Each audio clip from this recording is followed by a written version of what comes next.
জীবনের সব স্বপ্ন আর সম্ভাবনা শেষ হয়ে গেছে একটা ছোট অন্ধকার ঘরের ভিতরে।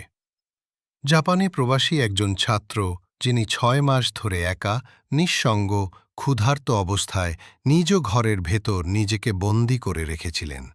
শেষ কয়েক মাসে তার বাসায় ছিল না পানি, গ্যাস, এমনকি বিদ্যুৎও।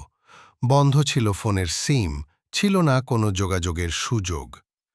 যখন আমরা ওকে দেখতে গিয়েছিলাম তখন সে বলেছিল, ভাই, আমি ৪ দিন কিছু খাইনি, চোখে কিছুই দেখতে পাচ্ছি না।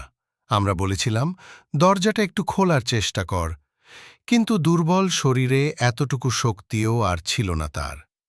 তারপরও আমরা হয়তো একটু আশ্বস্ত হয়েছিলাম, রবিবার আবার যাব। কিন্তু সেই রবিবার আর দেখা হয়নি। এর আগেই বুধবার যখন আবার গিয়েছিলাম, তখন দরজার বাইরে রাখা খাবারও ঠিক আগের জায়গাতেই ছিল। বুঝতে বাকি ছিল না, সে আর নেই। পুলিশ, ফায়ার সার্ভিস আর অ্যাম্বুলেন্স নিয়ে দরজা ভেঙে তার নিথর দেহ উদ্ধার করা হয়। ময়না তদন্ত বলছে সে মারা গিয়েছিল সোমবারেই। ৩ দিন ধরে অন্ধকার ঘরের মধ্যে পড়েছিল তার দেহ।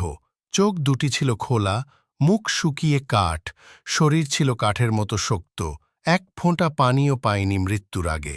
আর সে শুধু বলেছিল, ভাই, আবার আসিয়েন। আমরা আসিনি ভাই, আমরা আসতে পারিনি, কেউ জিজ্ঞেস করিনি তুই কেমন আছিস, কেউ ভাবিনি ওর ঘরের বিদ্যুৎ কবে থেকে বন্ধ, কেউ জানতেও চায়নি এই ছেলেটা শেষবার কখন কিছু খেয়েছে।